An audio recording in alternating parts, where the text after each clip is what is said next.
Berapa banyak orang-orang yang membersamai kita melaksanakan ibadah Ramadan sampai di hari raya di tahun-tahun yang lalu. Namun tahun-tahun berikutnya, satu persatu orang-orang yang membersamai kita dulu telah kembali menghadap Allah Subhanahu wa Ta'ala. Oleh karenanya, saudara-saudara yang dirahmati Allah, bersyukurlah kita kepada Allah Subhanahu wa Ta'ala, karena sampai dengan hari ini, di pagi yang cerah ini, di masjid yang begitu mulia ini, Allah masih memberi kesempatan kepada kita untuk merayakan hari raya kemenangan, yaitu hari raya Idul Fitri. Saudara kaum muslimin, jamaah salat Idul Fitri yang dirahmati Allah, ketika Ramadan berlalu meninggalkan kita, dia meninggalkan begitu banyak kenangan manis kepada kita. Sepanjang bulan suci Ramadan, kita berusaha untuk menegakkan ibadah puasa 1 bulan penuh. Kita berusaha untuk menegakkan sholat tarawih sepanjang malam.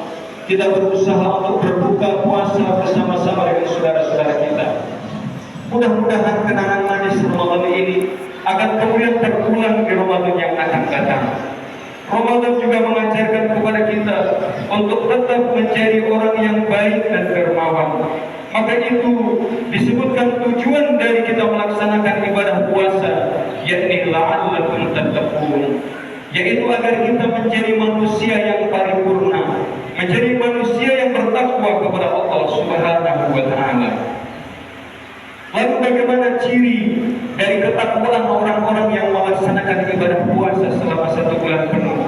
Di dalam surat Ali Imran ayat 134, Allah Subhanahu wa Ta'ala menyebutkan ciri-ciri orang yang mendapatkan ketakwaan ketika melaksanakan ibadah Ramadan. Sebagaimana Allah Subhanahu wa Ta'ala berfirman, "Wasari'u ila maghfiratin min rabbikum wa jannatin 'arduha as-samawati wal ardh u'iddat lil muttaqin alladzina yunfiquna fis sarra'i wad dharra'i wal kadhibina al-ghayz wal 'afina 'anil nas." Bersegeralah kamu kepada ampunan Allah, bersegeralah kamu ke surganya Allah yang luasnya seluas langit dan bumi, yang dipersiapkan bagi orang-orang yang bertakwa. Di dalam ayat ini Allah Subhanahu wa Ta'ala setidaknya menyebutkan 3 ciri orang-orang yang bertakwa kepada Allah Subhanahu wa Ta'ala. Ciri yang pertama, orang yang bertakwa adalah mereka alladzina yunfiquna fis sarra'i wad dharra'i. Mereka adalah orang-orang yang menginfakkan sebagian hartanya di jalan Allah, baik dalam keadaan susah maupun senang, baik dalam keadaan sempit ataupun dalam keadaan lapang. Saudara kaum muslimin yang dirahmati Allah Subhanahu wa Ta'ala, selama bulan Ramadan, orang-orang yang lolos dalam pendidikan Ramadan, mereka adalah orang-orang yang tumbuh di dalam dirinya rasa peduli dan empati terhadap orang lain, peduli terhadap kebutuhan orang-orang yang membutuhkan di sekitarnya, peduli terhadap nasib orang-orang miskin. Maka selama Ramadan kita diajarkan untuk berbagi, dari mulai hal-hal yang kecil, dari mulai takjil untuk berbuka bersama, bersedekah. Wa afdhalus shadaqah fi Ramadan. Nabi sallallahu alaihi wasallam mengatakan, sebaik-baik dan seutama-utama kita bersedekah adalah sedekah di bulan Ramadan. Dan di akhir Ramadan kita dianjurkan dan diperintahkan untuk menunaikan zakat fitrah, yang tujuannya adalah untuk mensucikan jasmani dan rohani kita, untuk mensucikan diri kita dari najis-najis kotor selama kita berpuasa, dari kata-kata kotor selama kita berpuasa. Maka itu Ramadan mencetak diri kita untuk menjadi orang yang memiliki perhatian terhadap beban saudara-saudaranya. Allahu Akbar, Allahu Akbar, Allahu Akbar, walillahil hamd. Ciri orang yang bertakwa yang kedua, Allah menyebutnya wal kadhibina al-ghayz, yaitu orang-orang yang mampu menahan amarahnya. Saudara-saudaraku yang dirahmati Allah Subhanahu wa Ta'ala, ketika kita melaksanakan ibadah Ramadan, kita diajarkan oleh Allah Subhanahu wa Ta'ala untuk sabar menghadapi ujian kehidupan. Bahkan ketika kita berpuasa, kemudian ada orang yang ingin mengajak kita ribut berkelahi, maka Nabi mengajarkan kepada kita untuk mengatakan, inni Artinya kita diajarkan untuk belajar sabar. Kita dididik untuk belajar sabar selama 1 bulan penuh, yang pada akhirnya kesabaran itu akan menjadikan diri kita orang-orang yang mampu mengendalikan emosional kita, mampu mengendalikan hawa nafsu dan syahwat kita, mampu menahan amarah yang ada di dalam diri kita. Saudara-saudaraku yang dirahmati Allah, ciri orang yang bertakwa yang ketiga, Allah Subhanahu wa taala menyebutnya wal 'afina 'anil nas, yaitu mereka orang-orang yang mampu memaafkan kesalahan orang lain, mampu memaafkan kejahatan orang lain yang mereka lakukan kepada dirinya. Saudara-saudaraku yang dirahmati Allah, sepanjang bulan Ramadan, ketika pada sholat sebelum berbuka puasa, kita senantiasa berdoa kepada Allah Subhanahu wa taala, Allahumma innaka 'afuwun tuhibbul 'afwa fa'fu anna. Ya Allah, sesungguhnya Engkau Maha Pemaaf, sesungguhnya Engkau mencintai orang yang memberi maaf, maka berikanlah maaf kepada kami ya Allah. Doa yang kita baca sepanjang Ramadan ini, saudara-saudara yang dirahmati Allah, pada akhirnya akan menjadikan diri kita sebagai orang-orang yang rendah hati, orang-orang yang tawadhu, orang-orang yang tidak merasa dirinya paling benar, orang-orang yang merasa bahwa dia juga memiliki kekurangan, memiliki salah dan dosa, sehingga tidak berat baginya untuk memaafkan kesalahan orang lain yang diperbuat kepadanya. Maka orang yang bertakwa dengan lapang dada akan memberikan maaf atas kesalahan orang lain terhadap dirinya.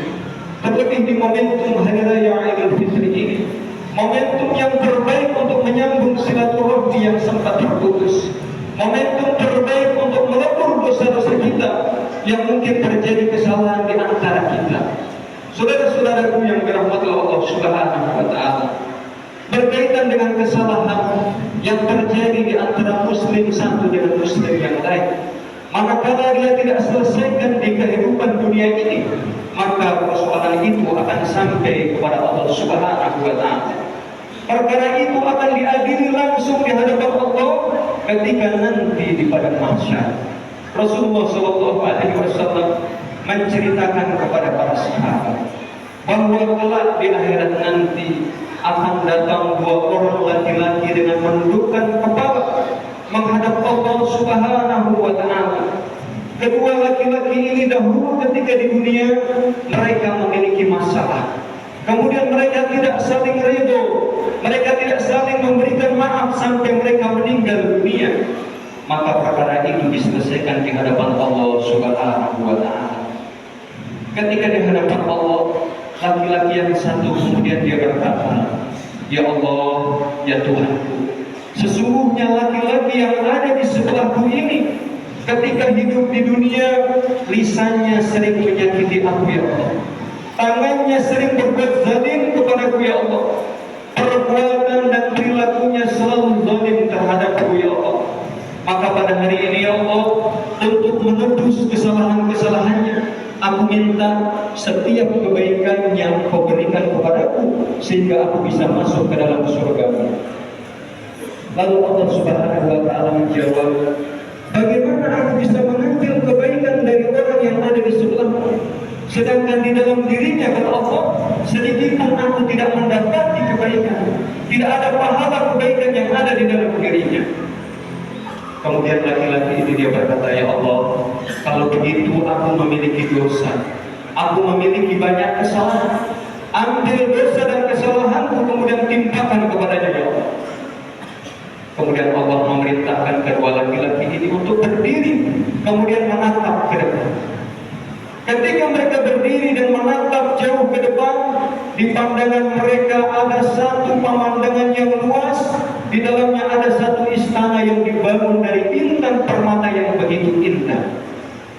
Kemudian mereka bertanya, ya Allah, untuk siapakah istana yang begitu megah dan indah ini?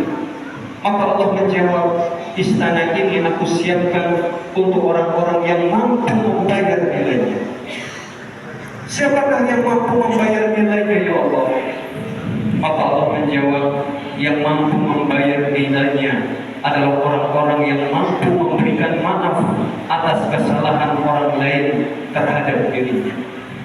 Saat itu dia langsung berkata, ya Allah, mulai hari ini aku rela, mulai hari ini aku maafkan kesalahan saudara ini, asalkan aku bisa masuk ke dalam surga. Kata Allah, kalau begitu berdiri, pegang tangan saudara dan ajaklah dia masuk ke dalam surga. Allahu Akbar, Allahu Akbar, walillahi. Saudara-saudaraku yang dirahmati Allah, dari kisah singkat ini kita bisa memahami betapa pentingnya memiliki jiwa pemaaf, betapa bahayanya memelihara dendam dengki di dalam hati kita. Memiliki jiwa pemaaf akan menyelamatkan diri kita dan menyelamatkan orang-orang yang ada di sekitar kita. Oleh karena itu, kita harus memiliki jiwa yang besar, memiliki jiwa pemaaf, sebagaimana yang diajarkan oleh Rasulullah SAW. Allahu Akbar, Allahu Akbar, Allahu Akbar, walillahil hamd. Saudara kaum muslimin wal muslimat, jamaah salat Id